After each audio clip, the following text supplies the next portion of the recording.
up, guys? Today I'm gonna do a little video on owning a GTI, specifically a Mark 7, for people who are thinking about buying one or just kind of wondering what these cars are like. So to start off, obviously you're gonna have the EA888 Gen 3 updated from the Mark 6. This car is the first year of the Mark 7, 2015, which did mean that there was a couple issues which I'll get into. But just a quick run over the car. My car is a GTI S, so it's pretty much just the base model. So it doesn't necessarily have too many features, which is okay with me, but just for the people looking, you're gonna have the base model, the Autobahn, and the SE, I believe, are all the trims. I have the plaid seats, which I actually prefer.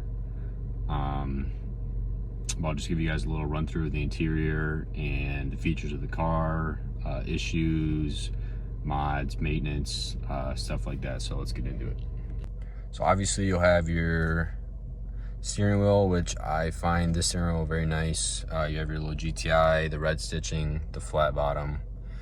You'll have your digital dash here, which I think looks pretty nice. Just basic lighting there for your headlights. You will have 2 strips on the interior for the lighting. You can see one here and one on the inside of the door.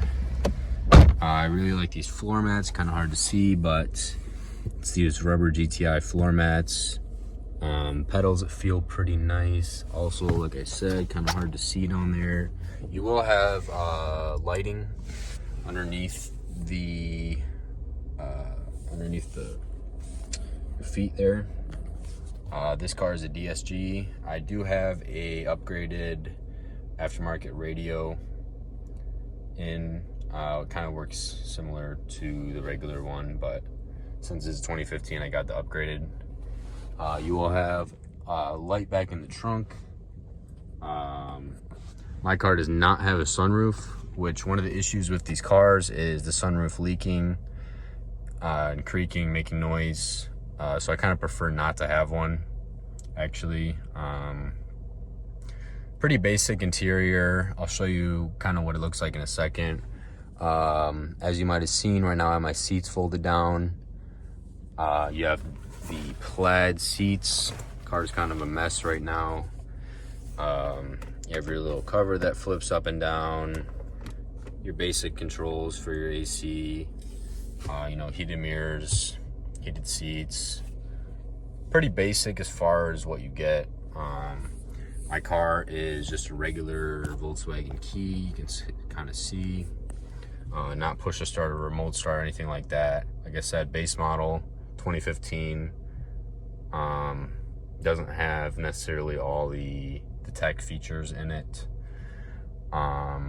Speakers on this car are pretty nice, actually. I did not have the Fender. I do wish I went with it, but they do sound pretty nice, especially when you get an aftermarket radio. You can upgrade, put a sub in if you want to as well. I actually have one that fits, replacing the spare tire that fits right under, so you can still have that storage in the back there. That's pretty much it. I mean, it's pretty simple. I would say very comfortable. I'm about 6'1", and I fit in the car pretty good. You can fit a decent amount of people in here as well. As far as long road trips, I do go back and forth between college and home, which is 3 hours. So it's been pretty comfortable and drives pretty good on the far road trips so far. You're gonna get pretty good gas mileage in these cars, which is a big thing for people. You can still have a car to have fun with while still getting good gas mileage. Most likely you're going to be in the 20s, low 30s if you're conservatively driving on the highway, but low 20s, high 20s, regular driving, depending on if your car is modified or not. Like I said, this is DSG, 6-speed DSG, which I do really like having DSG coming from having a G37, which I believe had a 6 or 7 speed, just auto transmission in it. That's pretty much it for the interior. I'll kind of get into maintenance and mods and things like that. So my car is a higher mileage. You can see 141. Consider that pretty high mileage for these cars. It really just comes down to previous maintenance and how well they took care of the car. These are, I believe, cars that if you take care of it and do the maintenance on time, then it's going to last. These are definitely one of the more or even most reliable generations of the GTI. Probably my favorite, just because of the looks and, you know, the power with the MQB platform. Really, these cars are good for, like I said, I'm a college student. You know, you get good space, good gas mileage. You can still, you know, modify your car. They look really nice, comfortable to me. All around, just a pretty good deal for the price. I mean, you get these lower price. So if you're someone who needs a little bit of space, but not too much, definitely a good car. It's a good daily driver as well that you can modify and still drive every day for the most part. One thing you will have to deal with is the front wheel drive. If you do end up modifying it, you're gonna want to make sure that you have good tires on, because getting traction will be hard depending on how much you have done, how much power you're putting down. But otherwise, you know, if you're someone who just needs a good daily driver for a low price, good gas mileage, you're not too concerned about the front wheel drive. I am in Michigan, so we do get rain and snow, but this car does pretty well for the most part. So like I said, my car being a 2015, they did update most of the things, making it standard on the 2017, I believe. That's one thing to keep in mind. If you have a larger budget, of course, try to go for the newer years, the more updated. Even the 7.5 is good. Like I said, with keyless entry and the lighting, everything like that. If you just, that's things you look for, then obviously look for a newer year, because depending on your trim, it can be pretty basic, which if you don't mind, then it's not a problem. So some of the issues with the 2015s, big one was the turbo failure on the earlier models. Depending on how many miles your car has, it most likely has already been done, the turbo replacement. Obviously it's IS20 turbo, but they are known to have gone out on the earlier 2015 models. Another big thing for really a lot of Volkswagen cars in general is the water pump. I did do my water pump updated model. You'll get leaks, and you'll kind of know, because you'll be losing coolant. That's just one of the big things that goes wrong with these cars. I did by myself, so it cut a lot of the cost out.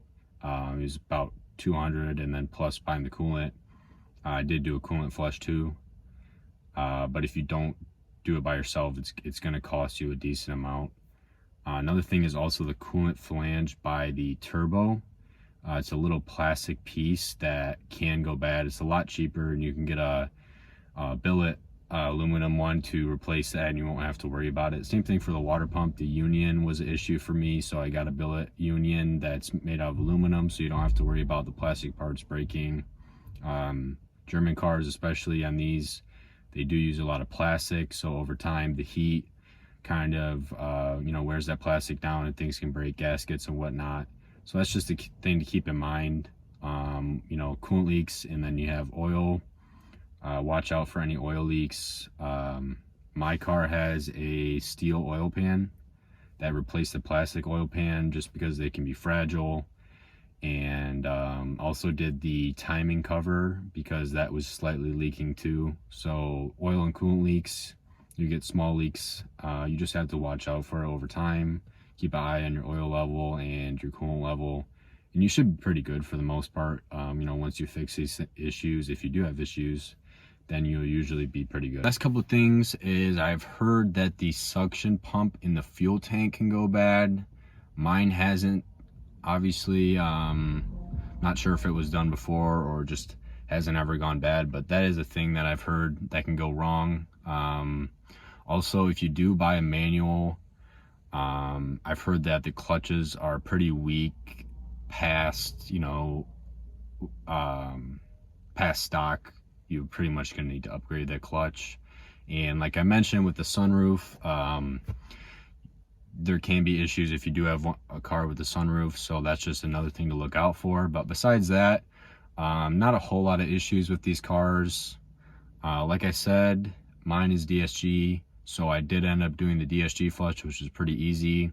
I put in Liqui moly, so just make sure you're taking care of your car the best possible. You want it to run the best possible, especially if you're modified. You guys may have seen, I do have a Cobb access port, which I would recommend even if you don't have many mods done, because you can keep an eye on pretty much all your data, clear codes, read codes. It's really good to have, even if you're tuned or not tuned, especially if you are tuned, it's nice to have. You don't necessarily need to have a Cobb off-the-shelf tune. Mine is custom tuned by Stratified. So I guess it's technically considered stage 2, but it is a custom tune. I have an intake, downpipe, Golf R intercooler with the upgraded intercooler pipes. That's pretty much it for mods. I have a blow-off valve and coilovers. Some of those things obviously don't necessarily affect power. It's just kind of nice to have on the car. With that being said, my car does ride pretty stiff and low with the coilovers. Honestly, from stock, I know the suspension isn't that bad. One thing I'm probably going to be doing soon is upgrading wheels and tires, because it's tough getting traction. Like I said, I'm basically stage 2, but when you're putting down that power and torque, I get a lot of spinning. So that's one thing to keep in mind. I'm on the stock wheels right now. Like I said, I'm on coilovers, so I'm a little bit lower to the ground. That's mostly what I did for maintenance. I did put on different brakes and rotors in the back. You can upgrade to larger brakes and rotors pretty easily, which, that's one thing. If you're putting down a lot of power, obviously, you have the more mods you do, that's something to keep in mind for stopping, depending on what you're doing. I think the stock brakes, the size anyway, works pretty good for daily driving. It's just if you're driving pretty hard, that's something you might want to consider. Obviously, you can get a DSG cooler, oil catch can. That's kind of stuff that maybe when you're working up, again, you want to keep in mind. Also a DSG tune, I do not have one yet, but I do plan on getting one. I think that's a pretty good thing to do when you're upgrading and modding, along with the tune. You should get a DSG tune for sure. Later models will have the 7-speed. I have the 6-speed, like I said. So I have the downpipe with the stock catback, and like I said, the intake. And honestly, it sounds very nice. It's not too loud at all. You can definitely hear it when you get on it. You can hear the DSG shifts in the pops. I do have pops, sport mode. You can definitely hear it when you get on it, but it's not obnoxious or raspy or anything. It actually sounds really nice to me. I think it's a really good kind of level as far as, you want to be able to hear the car, but not loud all the time. So it's definitely a good option to do. You can also put on a club sport muffler, I've heard, to make it a little bit louder. Again, it will still sound mellow, at the lower RPMs, and it will still sound nice. These cars do really sound good in my opinion. The blow-off valve, like I said, sounds really nice. Some people go upgraded IS38 or just IS38 swap in general. It's a direct fit. Might be something I look to in the future. I'm also getting a dog bone mount and turbo inlet. Again, you want to make sure that you can support the power that you're putting down, and really modding these cars isn't too expensive either. Parts are easy to get. So I really think these cars are a good option for people who don't mind having front wheel drive. Maybe a Golf R is not in your budget necessarily. You want to have something that's going to get good gas, comfortable, good decent space. I mean, these are smaller cars, but you do have a lot of space and good use of the space in these cars. So I would definitely recommend the car, lower budget. You can get pretty nice specs on these cars, really. That's pretty much it. Any questions, leave them down below. I just got this car earlier in the summer, and it's later in the fall right now, so I haven't had the car too long. I definitely do enjoy it. Coming from someone who had a G37, it's a lot different, but I do really enjoy it, the way the car drives, and just the overall finish and the quality of the car seems pretty good to me. That's pretty much it for the video. Thanks guys for watching. Definitely going to be making some more. Got some mods coming in, kind of show the outside of the car more. But yeah, that's pretty much it.